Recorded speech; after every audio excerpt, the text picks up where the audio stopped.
All right, family. What just happened in the WNBA was nothing short of electric. The Indiana Fever just pulled off one of the biggest statement wins of the season, handing the undefeated New York Liberty their first loss in dominant fashion. Okay, 102 to 88. And let's not sugarcoat it. It wasn't just a win. This was a Caitlin Clark masterclass. As we know, she came off an injury on national. This is her first game of returning from that injury on the national television in front of a roaring crowd with pressure mounting. Clark delivered a performance that wasn't just great; it was historic. And we're talking logo threes, crisp passing, lockdown moments on defense, and a stat line that belongs into the Hall of Fame vault. 32 points, you guys can see she scored 32 points, 9 assists, 8 rebounds, 2 blocks, and let's not forget 7 made threes on 50% shooting from deep. You don't see that kind of efficiency and volume in the same sentence very often. But this game was bigger than just numbers. It was about a team that's been struggling to find its rhythm, finally stepping into its moment. And it was about a rookie already playing like a seasoned superstar. And it was about shifting the balance of power in a league that's been dying for a new face to carry it into the future. So in this breakdown, we'll be diving into every angle of this blockbuster fever win, the stats, the drama, the coaching moves, and the future implications for the Indiana, Caitlin Clark, and the WNBA as a whole. So buckle up because this game may have just changed everything. So let's talk about the game recap, right? So this game and how this game actually unfolded. Because while the final score says dominance, the road to get there was anything but smooth sailing. From tip off, Indiana came out with urgency. They looked like a team that understood the stakes, not just facing the last undefeated squad in the league, but doing it under the bright lights of national television, and they didn't flinch. The Fever ended the first quarter with a solid lead and kept their foot on the gas heading into halftime. By the end of the second quarter, it was clear that Caitlin Clark wasn't just heating up, I should say.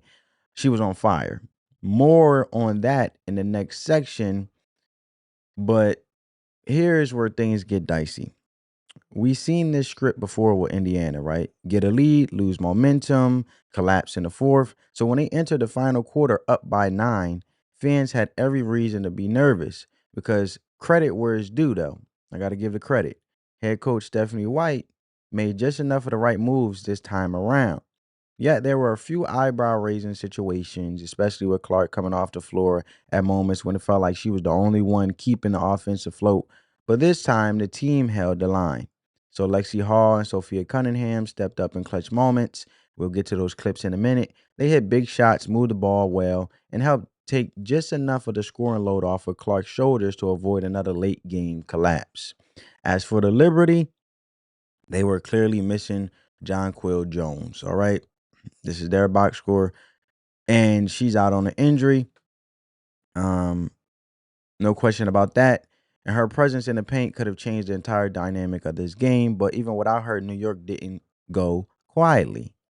Sabrina Nescu, she put up 34 points in the absolute scoring clinic, and Brianna Stewart added 24. But the Fever defense, especially in key moments, kept the rest of the Liberty lineup from getting comfortable. Natasha Howard, usually a physical disruptor, was largely neutralized. When the final buzzer signed it and the scoreboard read 102 to 88, it wasn't just a win, it felt like a breakthrough. Indiana didn't just beat a top tier team, they imposed their will. And it wasn't perfect, far from it, but it was progress. And for a young team trying to find its identity, that's sometimes even more important than perfection, right? So let's talk about Clark's historic performance. But before we get to that, I want to show you guys some clips in regards to the game. So this is Caitlin Clark getting the ball. She comes up, she does her thing. You know, she get a little crossover, a little spin, boop, looking phenomenal, right? Phenomenal, phenomenal play, phenomenal performance, hustle, grit, you name it. So now this is Caitlin Clark with the ball again. She's coming up. She passes to Kelsey Mitchell, back door. That's a phenomenal run, phenomenal pass. You know, you can't ever deny that. That, you know, that's an amazing thing they do with that little duo they have going on. This is Caitlin Clark again, right here. She pulls up from that logo three. Boom. Right in there, cash money. You already know, cha-ching. We ain't even gonna play no games with it. With the tongue out. You already know that's her signature. That's her signature. Let you know that I'm hot type of pose that she puts on. So, however, I want you guys to check out this play. This is Caitlin Clark getting the ball. She hustles down with her fast pace dribbling, passes it all the way to Aaliyah Boston for an easy bucket.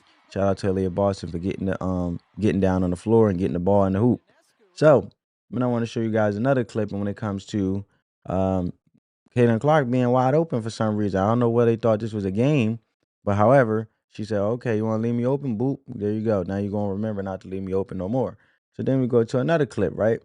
Then it goes to Caitlin Clark coming out around the screen, pushes off her player, goes back around the screen. It's like, okay, she backs her up. She wants an ISO. Okay. Get fancy, pull up from the logo 3 Kush. Like, I ain't even got to do much. You can stay up there if you want. If you don't want to defend me from 35 feet out, I'll make you remember why you didn't defend me. So now we're going to Caitlin Clark got the ball. She's dribbling, dribbling. That's the backdoor pass once again. I like that. I don't know why I just keep playing that, but I like that. It's just smooth, simple. Sometimes you just got to keep it simple. That's what that tells me from that play right there. So let's go back to the box score. That's all the clips that I had to show. So let's go up to the Indiana Fever box score. So let's not beat around the bush, right?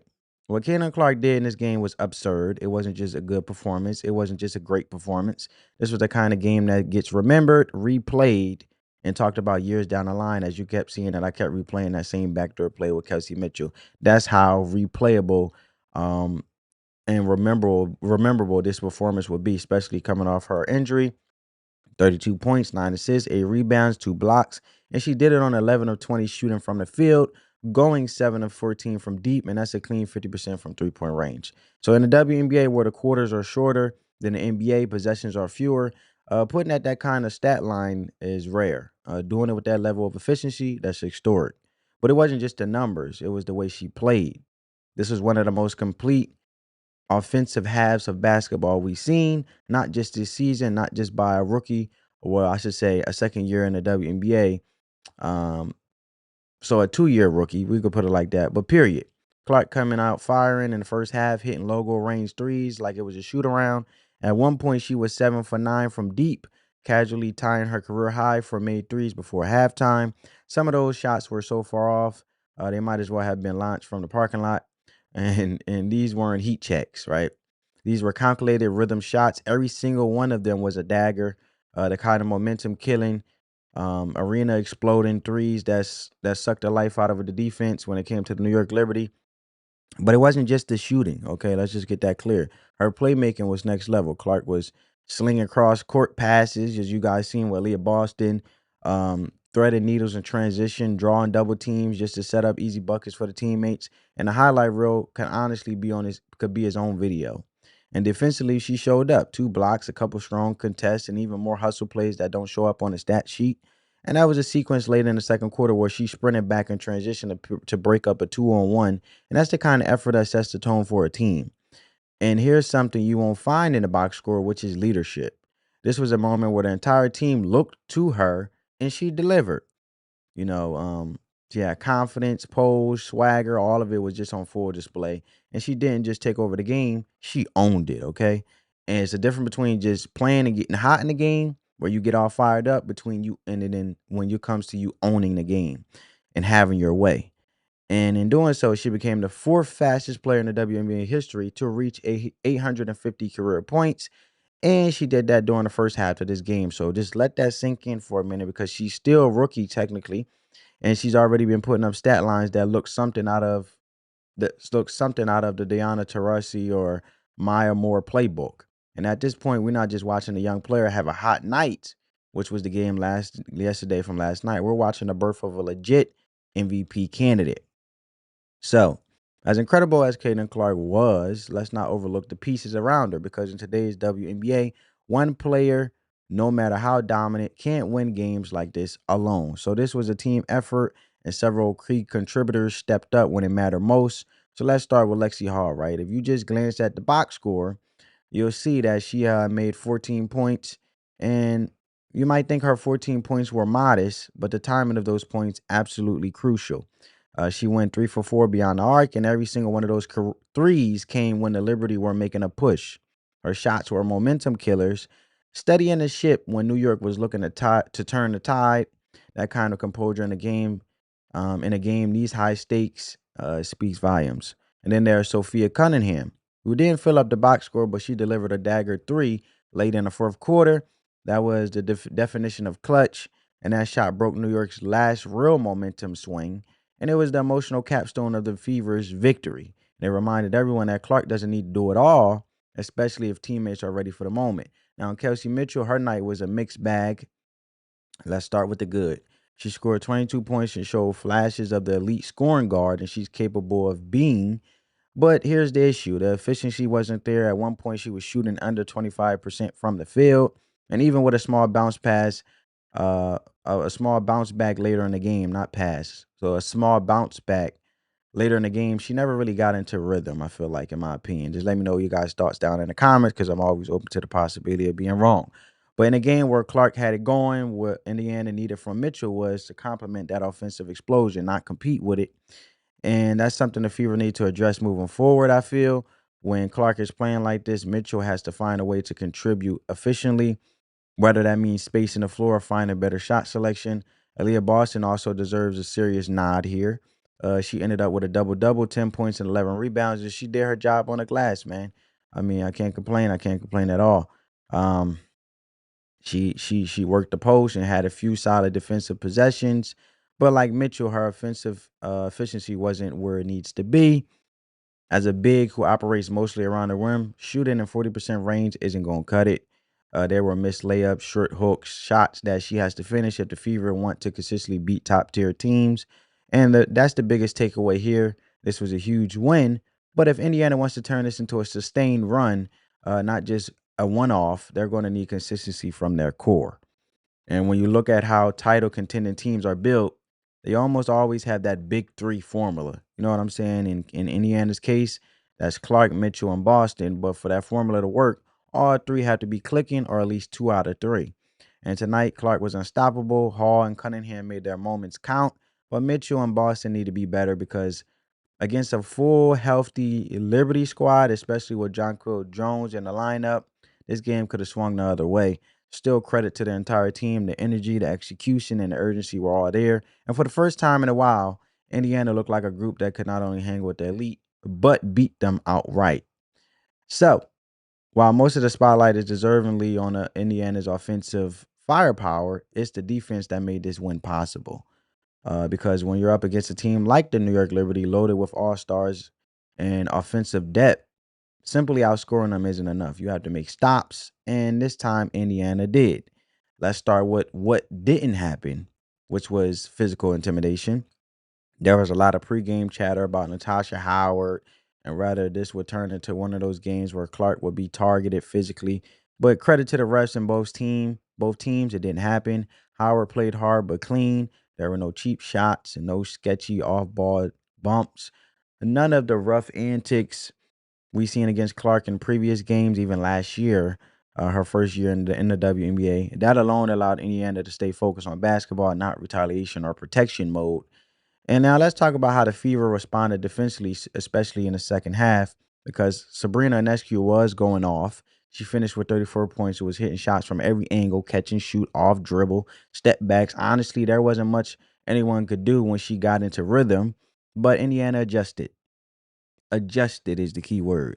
They started hedging higher on screens, sending extra help on her drives, forcing the ball out of her hands later in the fourth quarter, and the strategy made a difference. The Liberty's offense started to sputter when Sabrina couldn't initiate as easily and no one else stepped up consistently to fill the void.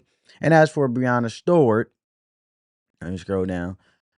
She had 24 points, but the Fever made her work for everything.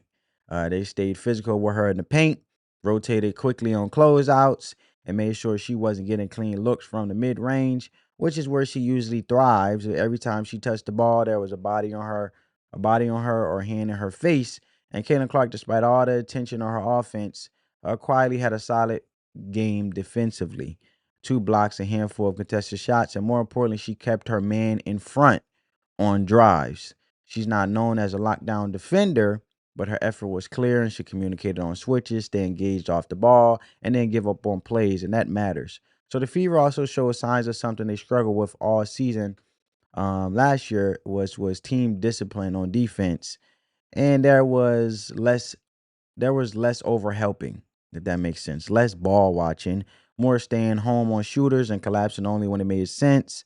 And they forced tougher shots that battled on the boards, and they didn't get a Liberty second chance opportunities at the same volume when we seen in past games when it came to the Indiana Fever. Yes, it wasn't perfect. They still gave up 88 points, and the SU nearly went nuclear. But given the level of talent on the other side, this was mature, focused defensive effort, and most importantly, it held up late. No defensive collapse in the fourth, no scrambling breakdowns, no giving up no giving up back breaking threes with the shot clock winding down, and that's growth in my eyes. And if Indiana could build on this, especially when facing physical teams and tight games, they'll be more than just entertaining; they'll be dangerous. So this game wasn't about the Indiana Fever just getting a huge win or Caitlin Clark putting on a show. It was also a night where history was made. And let's talk numbers, milestones, and what they actually mean in the bigger picture of Caitlin Clark's rookie season and the WNBA trajectory. First, the headline stat. Caitlin Clark became the fourth fastest player in the WNBA to reach 850 career points. And get this, she crossed that threshold during the first half of the game. That's a number that doesn't just say promising rookie. That's generational score. She's now in the same early career scoring tier as legends like Deanna Taurasi, Cappy Dexter, and Tamika Catchings, players who aren't just stars but cornerstone names in the WNBA for over a decade. Let's put this in context. Clark has done this while adjusting to the professional pace, being a number one defensive focus on every single night, playing with a team that's still finding its offensive identity, and doing all this under the brightest spotlight any rookie have had since maybe Candace Parker. And it's wild and frankly unprecedented that a first year player is carrying this much offensive responsibility and still producing at this level. Now let's take a quick glance at the advanced analytics behind her run. Her player efficiency rating, PER, is climbing fast. While she started the season behind some of the league's top stars, performances like this are bumping her up into the upper tier. Her assist percentage is also elite, meaning she's not just scoring, she's setting the table for everyone else. And she's one of the top players in usage rate league wide. And unlike some high usage rookies, she's not forcing the issue. Her shot selection, especially in this game, was sharp. She attacked the rim when the defense sagged, pulled up when they went under screens, and passed out of double teams when needed. And here's one more layer. She's producing despite playing fewer minutes than many other WNBA stars. Against the Liberty, she played just 31 minutes and still nearly had a triple double. That efficiency, high volume production, and controlled minutes is rare. It's something we associate with elite NBA guards like Steph Curry. I always say she the female Steph Curry. You got Luka Doncic, not rookies finding their footing. Um, Beyond individual stats, we're also starting to see her impact in win shares. Indiana is now 5 of 5 on the season. Not incredible, but a clear step up from last year. And in most of their wins, Clark is directly responsible for not just leading the team, but elevating players around her. And that's the kind of intangible contribution that analytics can't fully capture, but coaches and teammates feel immediately. So when we say this game might have been her MVP moment, it's not just hype, the numbers back it up. And she's rewriting rookie expectations, she's smashing records, and she's doing it while facing the most pressure, scrutiny, and physical targeting of any first year player in league history. And this wasn't just a great night, it was a milestone marker and what could be the start of one of the most decorated careers that the league has ever seen, right? So this win was massive, no doubt. But now let's zoom out for a minute and look at what it looks like or what it means in the long term. Because I like to think from a long term perspective. Because if Indiana wants to move beyond big upsets and into real playoff contention, they're going to need more than just highlighting nights from Caitlin Clark. They need consistency. They need their version of a big three to truly click. And if you follow the NBA, you already know the blueprint, right? Think about the 2008 Celtics with Paul Pierce, Kevin Garnett, and Ray Allen. That was the phenomenal duo. They played against the late great rest in peace Kobe Bryant, my favorite player. I think it was in the 2008-2009 finals. Miami Heat with LeBron when it came to LeBron, Dwayne Wade and Chris Bosh, and more recently teams like the Warriors with Steph Curry, Klay Thompson, and Draymond Green. And even in the WNBA, you see versions of this when it comes to of it with Vegas and New York. Concentrated star power that shows up when it matters. For the Fever foundation of the Big Three, looks like this. Caitlin Clark, the playmaker, the scorer, the engine. Kelsey Mitchell, the pure shooter, the secondary scorer. Aaliyah Boston, the dominant interior presence, anchor on both ends. And on paper, the trio should be lethal, but so far this season it's being inconsistent. Clark's been doing her job and then some, but Mitchell and Boston have found the same rhythm. When two out of your three stars are off, you're not beating elite teams consistently. And I still take in consideration. I understand Caitlin Clark is coming off an injury and they had a booming game and she done phenomenal, especially to come off an injury like that. But Kelsey Mitchell, she's a proven scorer. She drops 20 points on countless nights. But the issue isn't whether she can score. It's how she scores. Shooting volume without efficiency is hurting Indiana in games when they can't afford wasted possessions. A player of her caliber should be hitting 45 to 50% from the field on good nights, not dipping into the lower 30s or worse. But she needs to find her spots, play off Clark more effectively, and make smarter reads, especially defenses when defenses collapse on Caitlin. And if she become more reliable off-ball threat, that changes everything for this team. Aaliyah Boston, meanwhile, is still producing defensively on the boards, but she hasn't looked like the same player who dominated in college or showed flashes of greatness in her rookie year. As a big, her job is to finish strong around the rim, hit high percentage shots, and draw defenders inward to open up the outside game.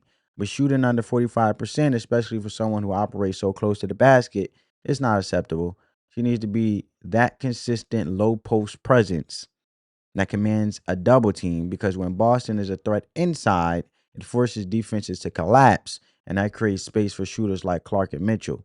Right now, too often, Clark is doing everything, initiating offense, scoring, passing, and even rebounding. And while that's incredible to watch, it's just not sustainable. And if the Fever want to move beyond being middle of the pack status, the big three needs to become more reliable. And that doesn't mean every player has to drop 25 a night, okay? It means playing smart, efficient, connected basketball where each player makes the other better. And let's be clear, the potential is there. The tools are in place. What they need now is chemistry and accountability.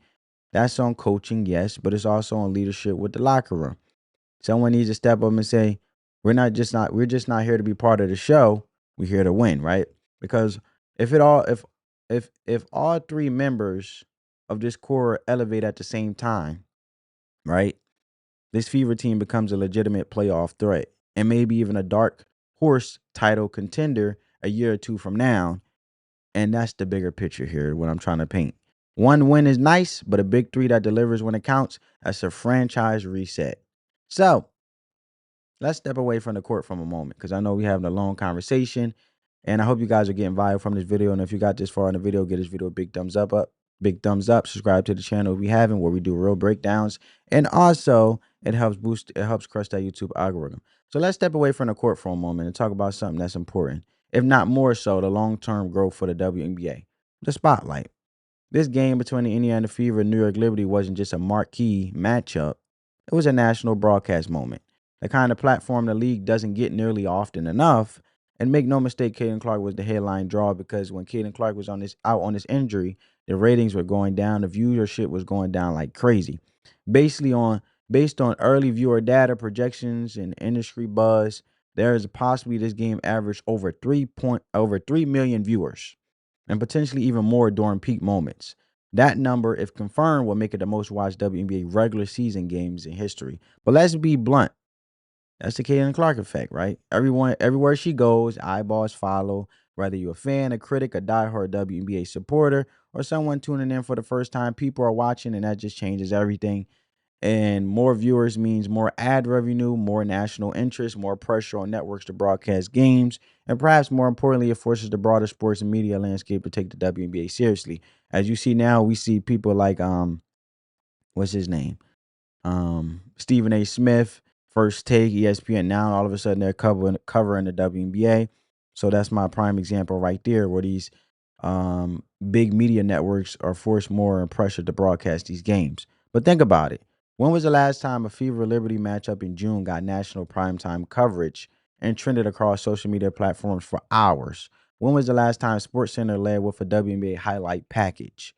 That's happening now. And it's not just because of stats, it's because Caitlin Clark is a must see on TV. But there's also a flip side. With that attention comes saturation. That includes commercials. If you watch this game live, you probably saw the same Aja Wilson Nike ad 3, 4, maybe even 5 times. And while the messaging is important, the repetition is starting to burn viewers out because this speaks to a larger media trend. Brands and networks are rushing to attach themselves to this WNBA wave, but some are doing it without real nuisance or strategy, but without real nuance, I should say, not nuisance, without real nuance or strategy. And if the league is going to grow in a healthy, lasting way, the marketing has to evolve with the audience, man. It's as simple as that. As simple as that. That said, the viral moments from this game, logo threes, highlight passes, reaction clips exploded across TikToks, X, formerly known as Twitter, Instagram, and YouTube within minutes. You couldn't scroll for more than a few posts without seeing Caitlin Clark's tongue out or another slow motion replay of one of her bombs from the logo. These moments built the myth, and myths build markets from a business perspective. So we're witnessing real time the transformation of the WNBA's brand. I think the WNBA needs to step up more and brand it more and stop being so ignorant. And while veterans like Breonna Stewart and Sabrina Ionescu absolutely deserve recognition, it's clear that Clark is driving a new era of visibility for the league because no one will be talking about Sabrina Ionescu or Breonna Stewart as much. I mean, they still mill, but not as much as they are now. And the key now is whether the WNBA can keep this momentum going. Can they balance attention across the league without overexposing one player because it's getting annoying? And can teams market their stats, their stars? Can teams market their stars more effectively? Can the Fever capitalize on this wave not just for this season, but to build a sustainable fan base? Because here's the thing: this win didn't just mean something for Indiana. It meant something for the entire WNBA. The league is entering a visibility renaissance, and Clark is the catalyst. But the question is, how does the league, the media, and the fans build on it? Right? So when the final buzzer sounded and Indiana walked off the court with the 102-88 win over the previously undefeated New York Liberty, it wasn't just the end of a game, it was the start of a new narrative. This wasn't a fluke. This wasn't just a hot shooter night. This was a team showing signs of evolution. Mind you, this is their second year together when it comes to the big three: Kelsey Mitchell, Caitlin Clark, and Aaliyah Boston. Caitlin Clark had one of the most dominant performances of the WNBA season and one of the most best halves of the basketball we've seen at any level in recent memory. Her stat line was outrageous. Her leadership was undeniable. Her presence once again proves she's not just a star in the making, she is the moment. But this win wasn't just about Clark. It was about the Fever finally beginning to look like a team capable of more than just making noise. They showed grit, they responded to pressure, and when it mattered, they got contributions from the supporting cast. Lexi Hall and Sophia Cunningham hit timely shots.